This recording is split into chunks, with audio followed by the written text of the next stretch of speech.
Hello to all my dear brothers and sisters, and whoever you may be, welcome to this channel. My name is Abdias. Let me remind you that I am one of Jehovah's Witnesses, very proud to be one, and of course I am deeply convinced that this organization truly belongs to the one true God, Jehovah. If you want to know my arguments on this subject, I refer you to videos 3, 4, and 5 on this channel. Alright? This video follows video number 6, which was dedicated to the topic of blind obedience to those who lead us, a type of obedience we are regularly encouraged to have, which in my view is absolutely not biblical, and as the disaster during the pandemic proved, can even be extremely dangerous, even leading to the death of our dear brothers and sisters. And that's why this subject is particularly close to my heart. The goal is that in the future, brothers and sisters will know how to react, what their rights are in the eyes of Jehovah and not in the eyes of men. The first thing would be to clarify whether the organization is actually asking brothers and sisters for blind obedience. The Watchtower of November 15th, 2013, page 20, paragraph 17. We can read there. When the Assyrian enters Gilome, when Syria attacks, you will need to be truly sure that Jehovah will save us. At that particular time, what Jehovah's faithful organization thoughtfully tells us to do may indeed seem quite strange or even unusual to you, but we must all be completely ready and willing to promptly obey whatever specific instructions we are asked to diligently carry out. End of quote. The February 2022 Watchtower, we can read there, it is right now that we need to learn to trust in God's ways without questioning the elders' directions and decisions. This sentence is very interesting because it clearly explains to us that the elders' directions and decisions necessarily come from Jehovah.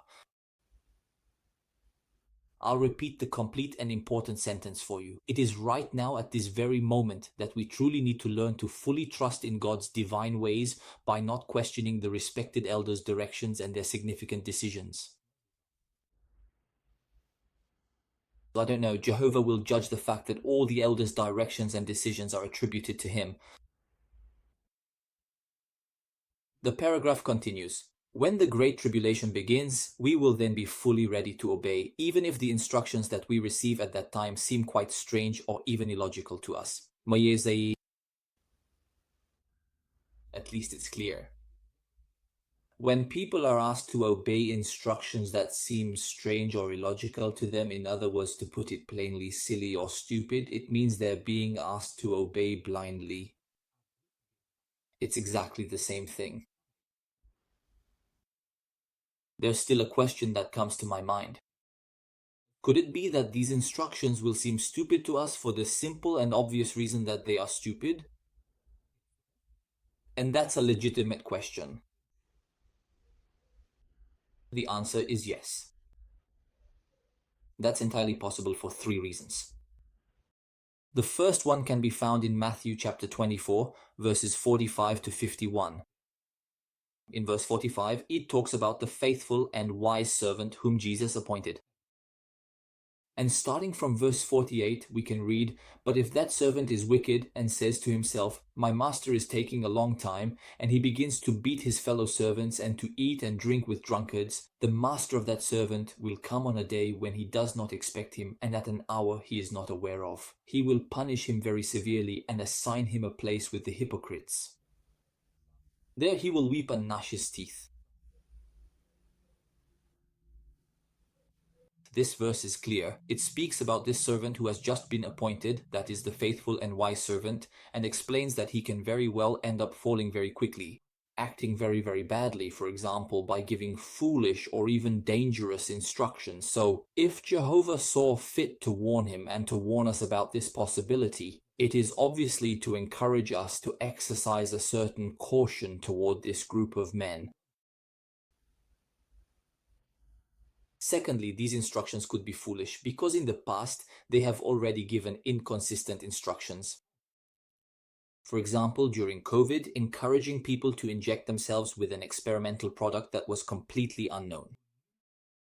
to protect themselves from a so-called disease whose average age of death was 81 years old, as was the case in France according to official data, is completely inconsistent. In the same way, the announcements that were made a long time ago about 1914, 1925, 1975 might have seemed strange and illogical to some brothers and sisters. And they were right. They were strange because they were false. So I have a question that we would ask brothers and sisters. Is this really what Jehovah wants? That we should blindly obey the governing body, which has demonstrated countless times its ability to be wrong? So let's see what Jehovah encourages us to do. Romans chapter 12 verses 1 and 2. We can read there. Brothers, I therefore urge you by the compassion of God to present your bodies as a living sacrifice, holy and acceptable to God, a sacred service that you offer by using your reason. And do not let yourselves be molded by this world any longer, but be transformed by renewing your way of thinking, so that you may personally verify what is the will of God, what is good, what is acceptable, what is perfect. This is what Jehovah requires of his servants, that they analyze situations themselves, that they reason, reflect, personally verify things, and make their own decisions, since it is they, and only they, who will have to bear the responsibility and consequences before Jehovah. Because we all stand before Jehovah, and certainly not before men. There is no question of letting anyone think for us or decide for us on matters that are entirely personal. With that clarified, let's continue. Indeed, there are times when it feels like not a week goes by without being reminded that we must obey those who lead us. That is, firstly, to the members of the governing body, since they are said to be the channel of communication that Jehovah uses on earth to make his will known.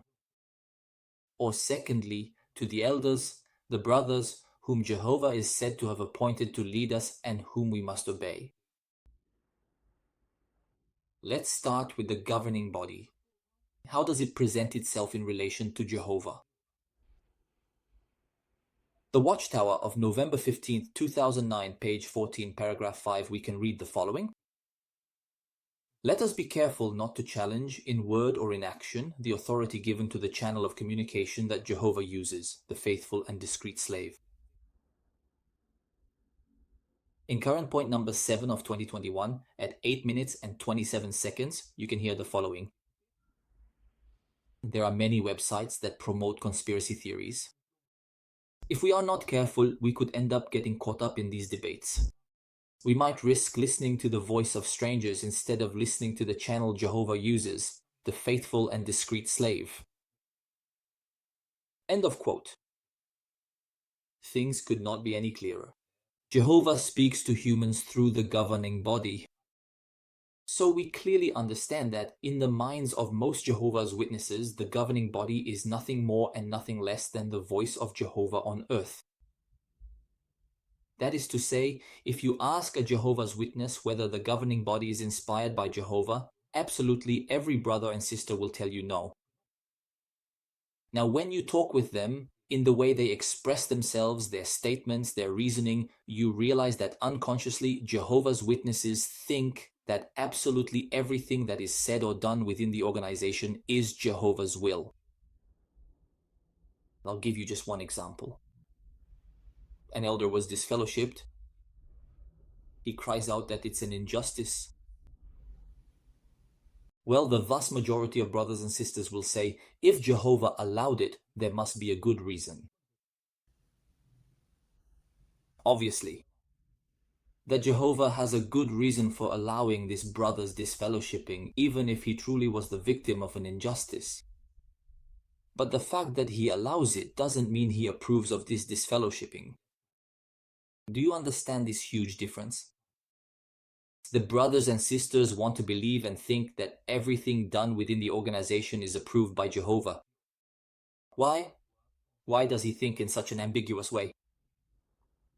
I think there could be 3 reasons for this, and you'll see that the mental mechanism is really very interesting. The first reason is that the brothers and sisters feel safer within the organization when they think that Jehovah controls it like a puppet. There is a human sense of security in that. Secondly, many brothers and sisters mislead themselves because they do not conscientiously study the Bible or the organization's writings. For example, in the February 2017 Watchtower, page 26, paragraph 12, we can read, "The governing body is neither inspired nor infallible. Therefore, it can make mistakes on doctrinal or organizational matters." From what I hear from various people, it seems that many brothers and sisters were shocked by this statement from the governing body. But excuse me, this truth was absolutely nothing new. The governing body has always acknowledged that it is not inspired at all and that it makes mistakes. There is absolutely nothing new about this. It is certain brothers and sisters who got it into their heads that the governing body was inspired and infallible. Or perhaps someone subtly put that idea into their heads. Which brings us to the third reason why brothers and sisters think that everything done and said within the organization is Jehovah's will. The reason is as follows.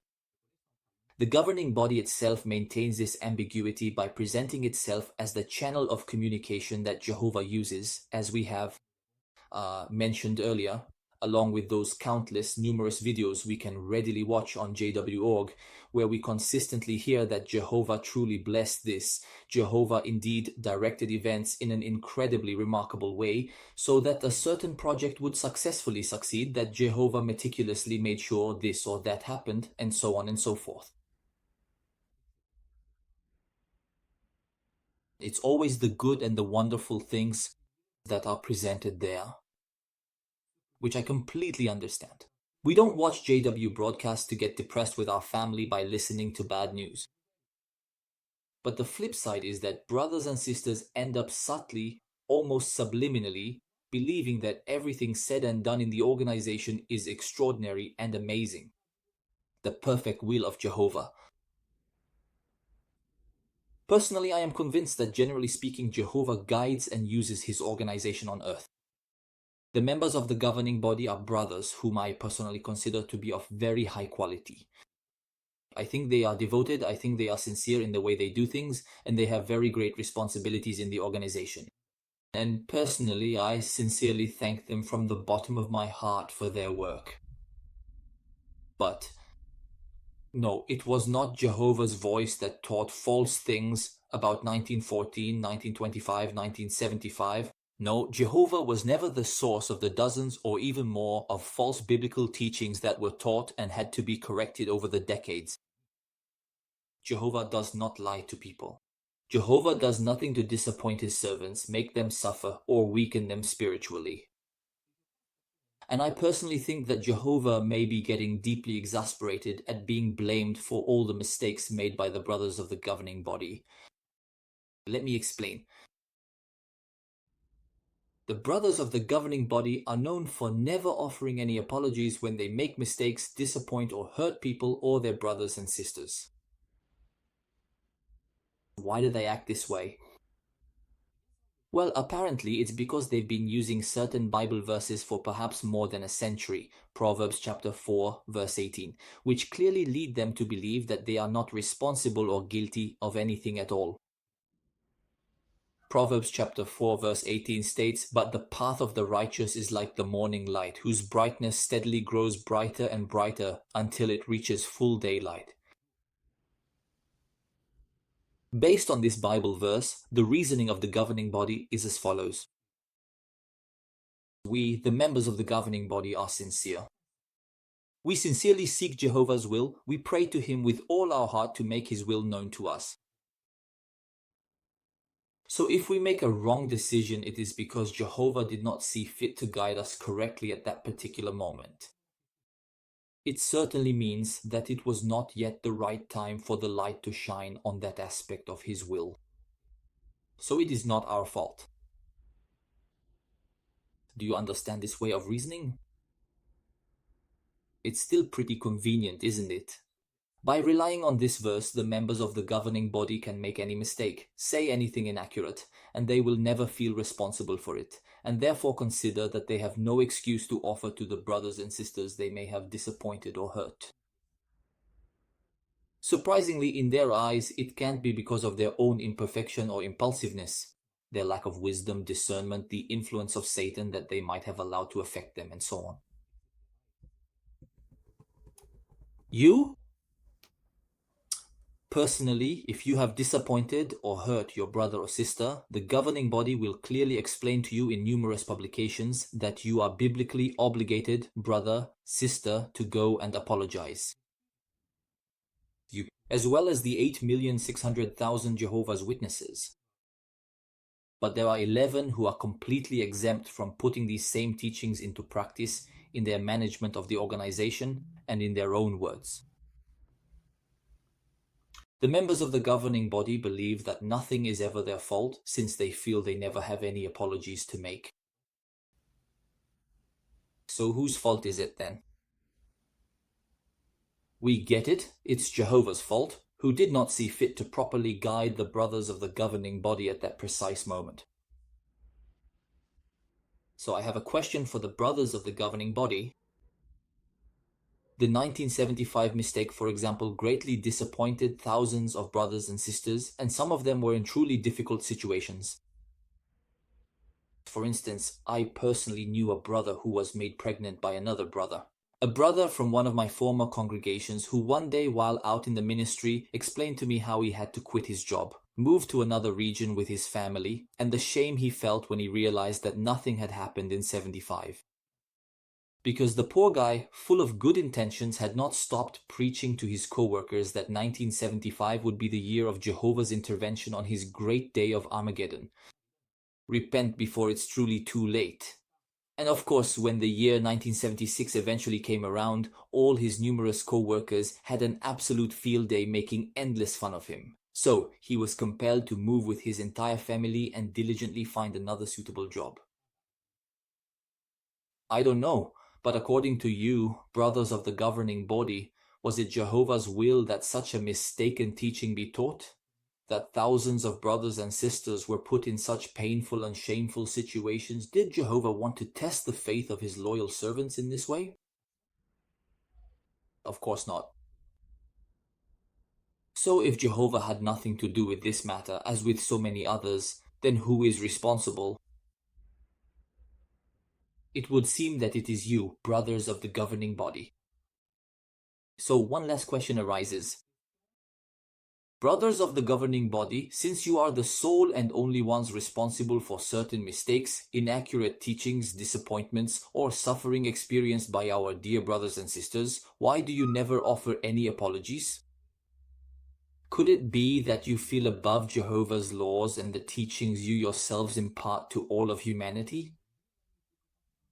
Why don't you apologize?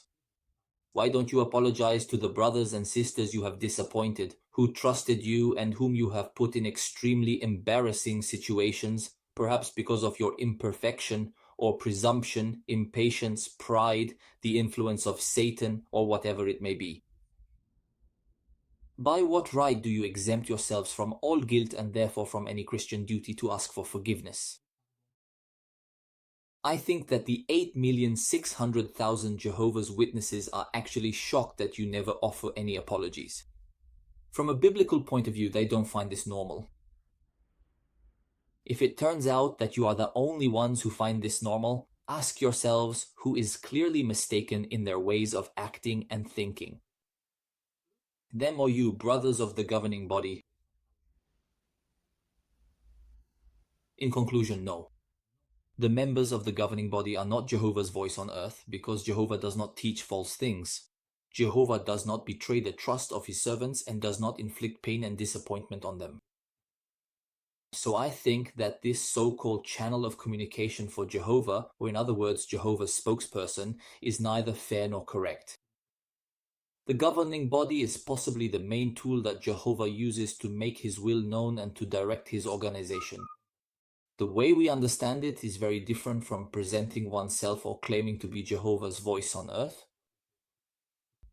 They are imperfect, have made plenty of mistakes in the past, which is normal because they are imperfect.